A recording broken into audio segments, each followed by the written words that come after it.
just said down on the town.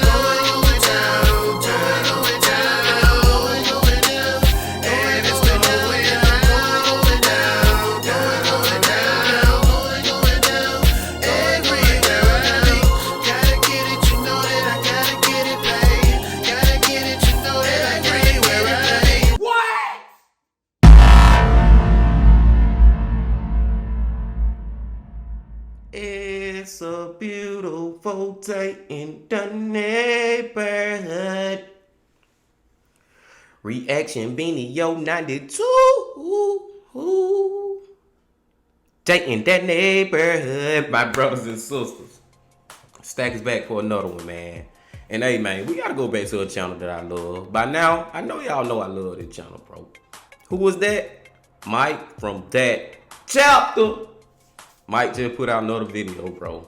Like I said, Mike, him and Mr. Baller, bro, they my favorite too, man. Because not only do they tell a great story, but they actually have videos and pictures of the real people and showing you what actually went down. But not only that, they narrate the whole story. Like you see them on the screen and they talking to you, bro. It's like they have you more engaged, man. I really like them channels more than the other ones, man. Other channels great too, like Anna Sauls and Beyond Evil. Oh yeah, if Mike and Mr. Baller S tier, then they A tier. They might not show their fade, bro, but they do a great job, and they still do show video footage and pictures of the real people and the documents of what really transpired in the story. You know what I'm saying, bro? Then you got like your B tier. I said beer tier. B tier people who they do a great job telling their story too, bro, but it's just not as engaging unless they showing a lot of real footage and, you know what I'm saying, pictures of the real people or what really happened. But like I said, man, Mike, he is still, he got it all. He got the whole package when it comes to these true crime documentaries, bro. And we finna get to another one right now. The title of it is The Bloody Porco Family Massacre. Sound like another fucked up situation we finna listen to. Let's see what happened to the Porcos, man, and who caused this. Was it somebody in the family or was it an outside source? I don't know, but we finna see. But before we see, my people, y'all know what y'all got to do. Get whatever you might need.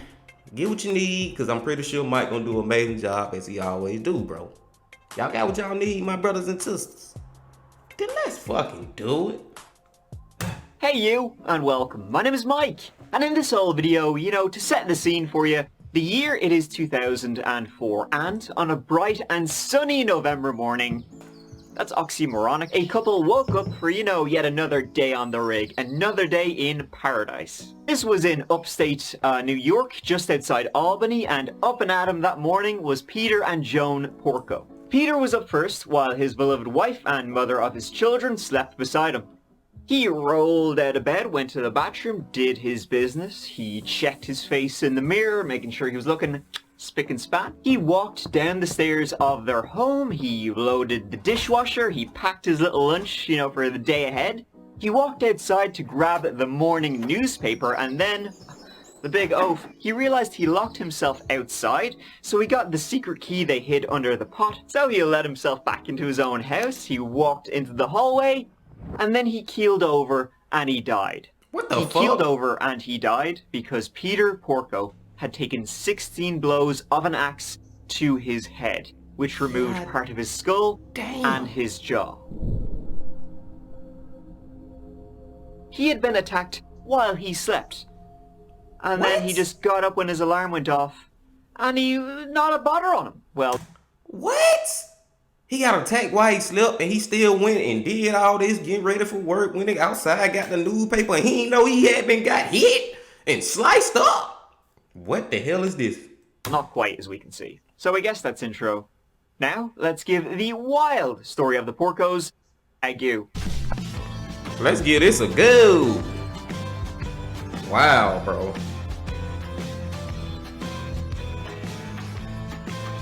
Right outside state capital Albany in uppity New York lies the town of Bethlehem, and it's a lovely little place to live. It's an upscale town, loads of forests, parks, green as all hell. The schools are up, the crime was down, and there's, fewer places that are better to raise a family than the town of Bethlehem, or at least that's what the Porcos thought, my friends. Peter and Joan Porco had been married for over 30 years by the time our story takes place in 2004, when this was the biggest song, and this was the biggest movie. I wish I was joking. Shrek 2. Peter, he worked in law. He had been a public defender before working in private practice, and now he was a law clerk in the appellate division of the Supreme Court of New York State. In addition, he was active in his political party, he was active in his church, as was his wife, Joan. Peter and Joan, they had met at the University of Albany while he was studying the law. She was studying speech therapy, and she would work in a local school. As I said, she too was devoted to their church, but she was even more devoted to her family and her two sons. There was 23-year-old Jonathan Porco. He was a Navy officer down in South Carolina. And then there was 21-year-old Christopher Porco, who was studying economics at the University of Rochester. The Porcos were a happy, successful family living in a nice old place, you know, living the good life. Then it all came crashing down one November morning. Why though? What happened? On Monday, the 15th of November 2004, the last autumn leaves were clinging on for dear life, and the winter winds, they were fast approaching.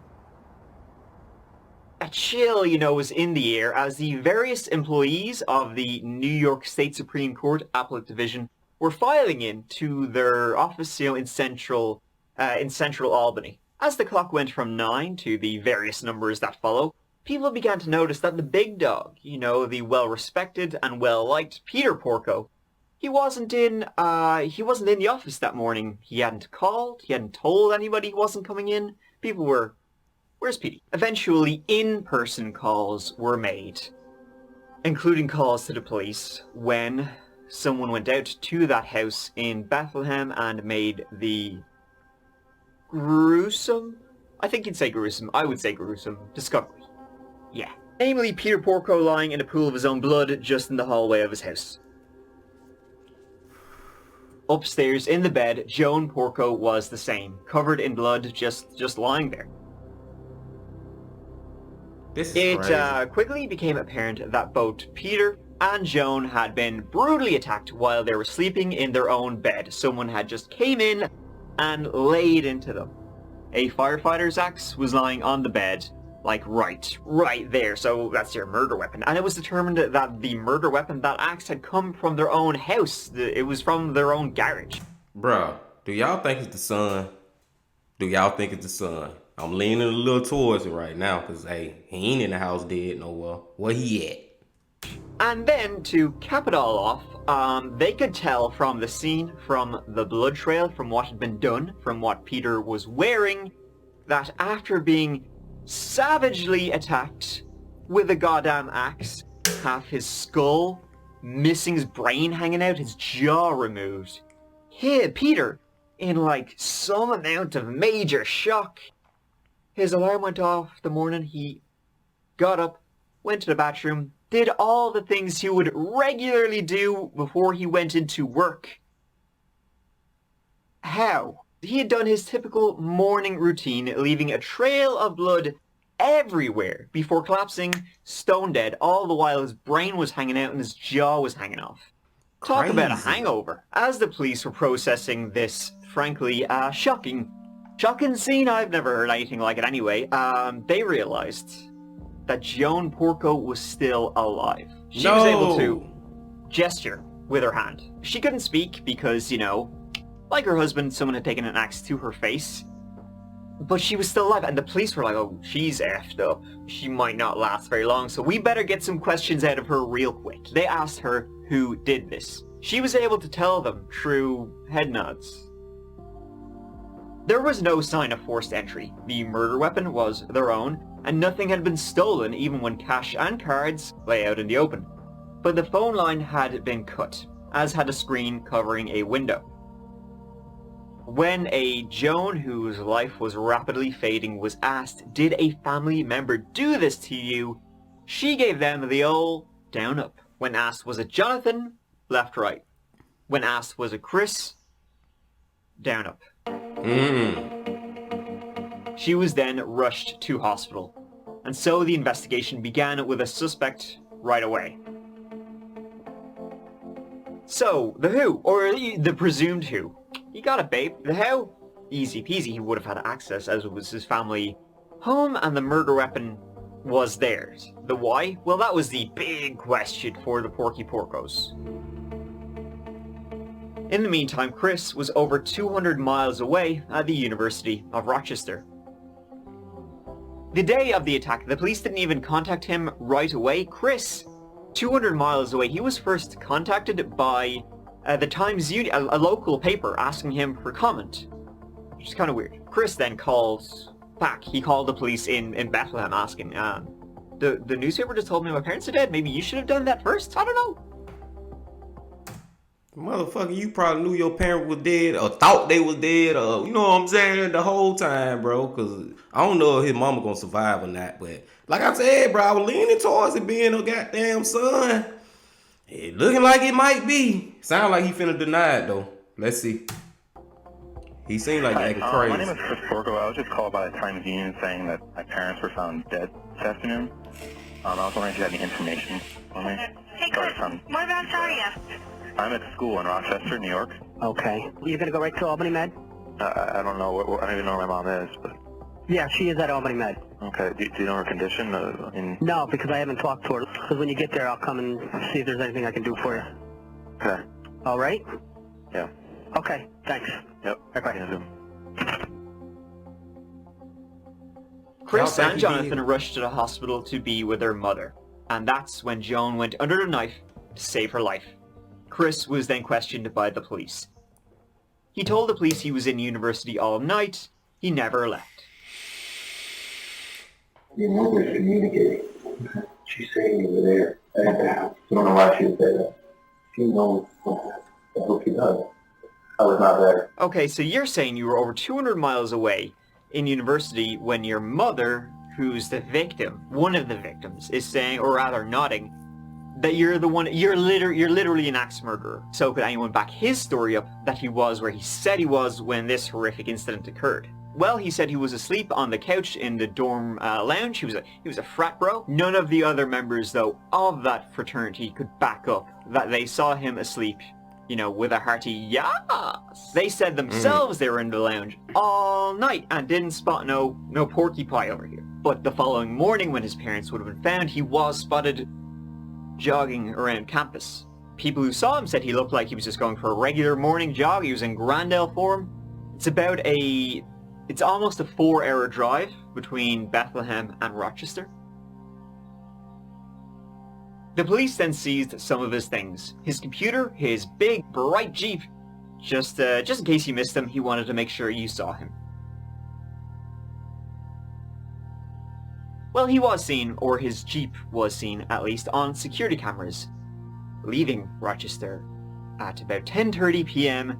the night before the murders, on the 14th of November. There you go.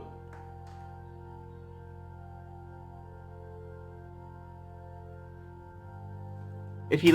And see, bro, I wanted to try to give him the benefit of the doubt a little bit. I wanted to just try to a little bit with this shit because I was thinking, okay, maybe his mama tripping because like his daddy was tripping. For his daddy to, you know, get up and do his daily routine, not even realizing that he done got fucked up because I'm pretty sure he had that brain damage that he couldn't even compute that I'm about to die. So he just kept going through the routine. So I'm trying to rationalize that maybe his mama had brain damage. Well, she think it was him, but it wasn't him.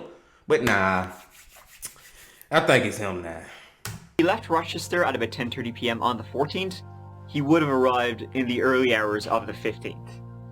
The Porco family has been fully cooperating with the authorities. And earlier this evening it was reported that there was an imminent arrest of Christopher pending, and that is not true. Police aren't saying that Chris is a suspect, but a person who possesses relevant information. His Jeep Wrangler was impounded in Rochester Monday night, where Chris is a student, and is now back in the capital region, where forensics experts are examining it. So now the police began to formulate a timeline of what could have happened. If he left Rochester at about 10:30 p.m., he would have made it in the early morning hours, and he really shouldn't have had such a big, bright Noticeable Jeep because he was noticed, specifically by two toll booth operators who said, yes, I specifically remember that Jeep. It's a big, bright, yellow friggin' thing. Of course I remember it. A neighbor of the Porcos would also say he saw that Jeep parked outside their house at about 4 a.m. when he was out to work. Then a security employee was able to tell the police that the home alarm was disabled at 2:14 a.m. on the 15th. Then it's presumed Chris went into the garage, he grabbed the axe, he crept in terrifying fashion, I can only imagine, up the stairs, walked into his parents' bedroom where they were fast asleep, and then just went to town on them. That's so crazy, bro. Like, why'd you do that, bro? Less than 3 hours later, the phone line was cut. Then he drove back to Rochester and went for a run to make sure he was seen.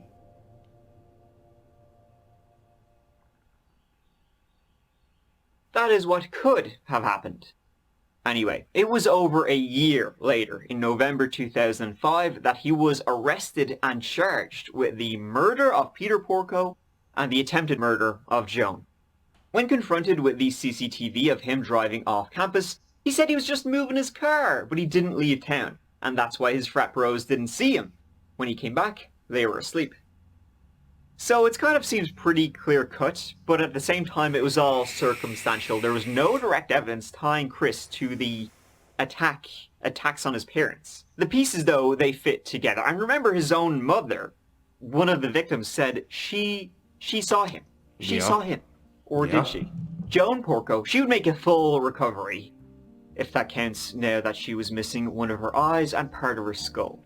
Damn. But now she was saying she couldn't remember anything of the attack, or of that night. See? That's what I was saying, bro. She had brain damage, man.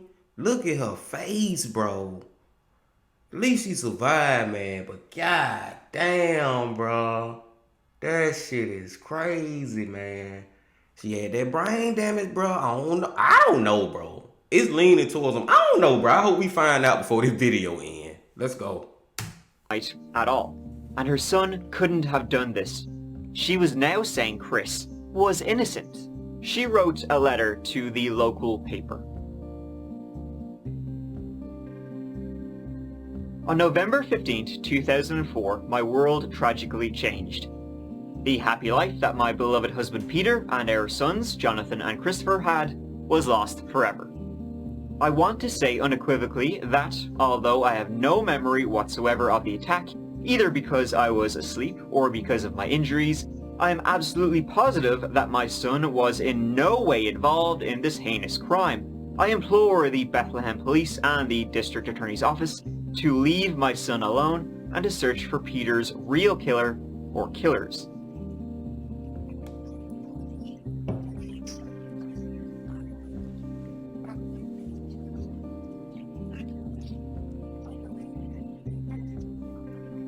But see how she's saying in her heart, she just can't believe that he would do that. That brain damage could have been fucked up like that too, bro. Where she can't even just believe that her son would do that because of the brain damage. That brain damage shit, man. Hey, man, I don't know, bro. I don't know, man. After he was arrested, Chris swiftly made bail, as friends and family circled the wagons around him, paying the substantial amount so he could be out of there. They all believed he was innocent, as did his mother, Joan. Awkward is an understatement. But could Christopher have done this? Well, yes is the answer to that one. Yes, he could have. But did he? Well, nothing of his was found, unlike the murder weapon or anything like that, and a lone fingerprint was found near the cut telephone cord that didn't match any of the Porcos or anybody who lived around there or even worked on the phone lines. So some believe that could be the killer's fingerprint. But I mean, it also could be anyone's, so. Also, the screen was cut, which, I mean, the police believe that was Chris trying to make it look like a burglary. But maybe it was actually cut. like, for real, to get in. The police immediately rushed and pointed the finger at Chris on the word of a woman who had just been brutally attacked with an axe. I mean, who knows? She probably didn't even know what planet she was on. You know what I mean? Who knows what was going through her mind? Her husband had just gotten up with half his head chopped off, like it was a normal morning. Also, this was like a gruesome, really gruesome scene, as you can see. Chris's Jeep was thoroughly searched. I mean, from top to bottom.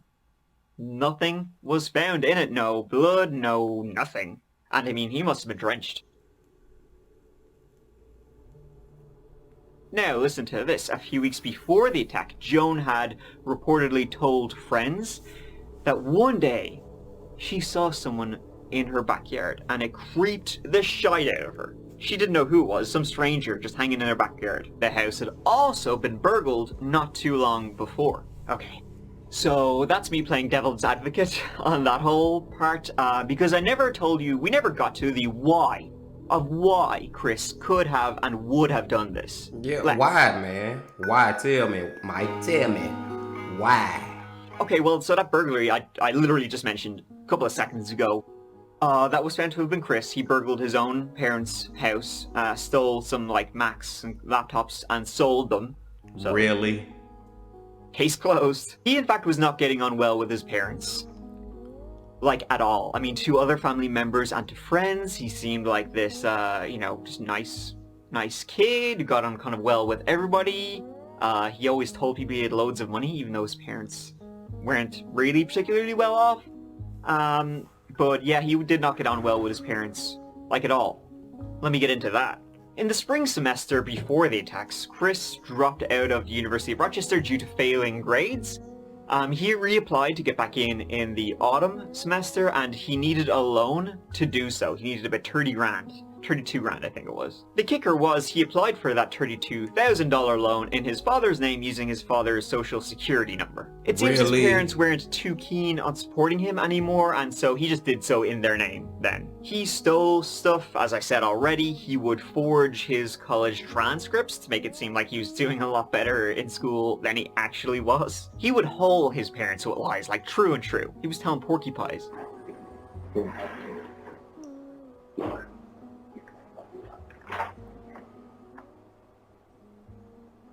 Your parents were upset. Without a doubt, they were very upset. Your father says things were spinning out of control for you. Mm-hmm. And if he ever forged his name to another credit document, he was going to turn you into place for forgery.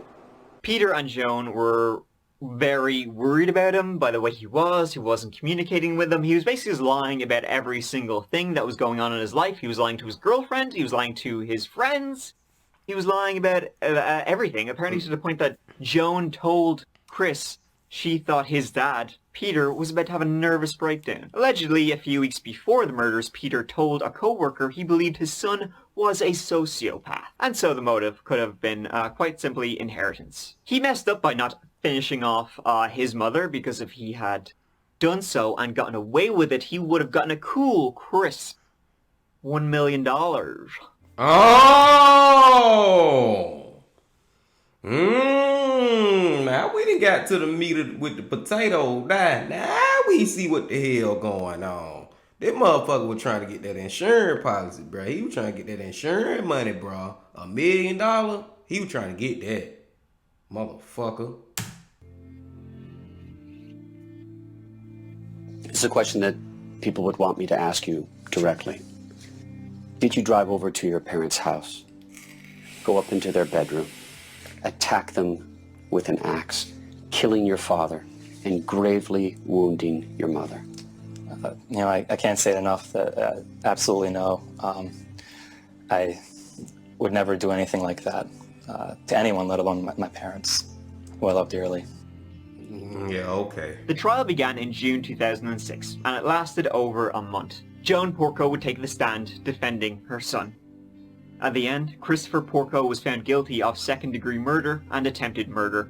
He was sentenced to 50 years to life on each count. Thank you, man. Thank the fuck you. And so he is now in prison, where he will be for the next 30 years, at minimum 30 years. He can apply for parole in 2052, so look forward to that.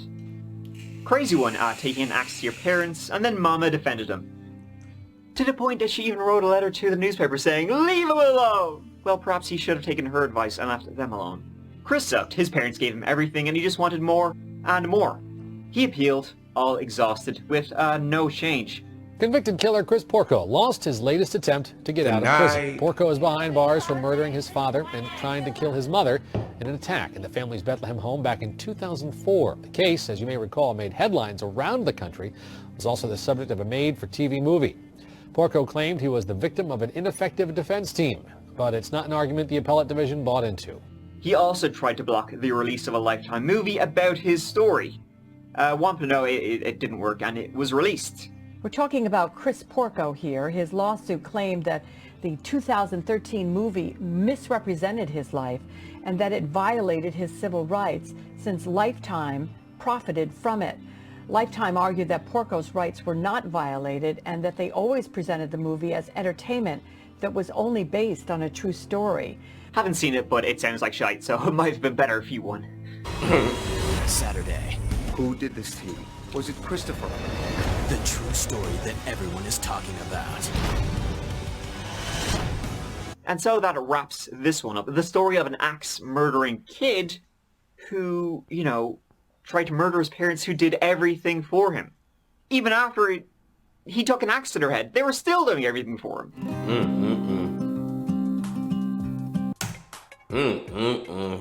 Bruh. Hey, but for real though, I'm happy that motherfucker got locked up. Hey, we can say that, bro. Then his ass got 50 to motherfucking life and got to do 30 off the top. Got to do them 30. He tried to appeal it. They denied it. It's just so fucked up, bro, that his mama really, like, think that he didn't do that shit, bro. She said, you know what? If it is brain damage, bro, if that's what's really going on, bro, I believe in that moment. That was like the moments while she was still trying to survive, bro, trying to still alive, laying in that bed, bro, fucked up, bro. She still was conscious enough in that moment to believe and remember that, yeah, it was him who came in him. It was my son, Chris, who came in here and did this. But after days of rehab, you know, trying to just, you know, stay alive and build yourself back up. And when she finally came back to, I believe her head just got fucked up with the shit, bro. Somewhere she lost it. She got lost in the sauce with it, bro. And I believe it came from brain damage, bro. I believe it came from that. Look what her husband did, bro. Walked around the damn house, bro, with his jaw hanging out and his goddamn brain hanging out. You know what I'm saying, bro? So I know I done said brain damage 100 times, bro. But I believe that's what it was for the most part, bro. I believe Chris did that shit, bro. I believe that man did that shit, bro. Especially when goddamn Mike said the $1 million. If she would have died, so it would have been no witnesses, he would have got away with it. He would have walked away with $1 million. He already stealing out their house, stealing shit out their house and selling it and shit like that. You know what I'm saying? So, hey, he went for the gusto. He tried to go and get rich off his parents' death, basically. Good video, man. Like I said, Mike, dude do a great job, bro. I love how he narrated and, you know, look at all that real footage we got to see, all those real pictures, bro. These the type channels I like to fuck with when it comes to this, bro. I digress again, though. I'm gonna holler at y'all, man. I appreciate y'all coming back and fucking with the bean. Please come back real quick for number 93. But until then, my friends, the bean, baby. Legend.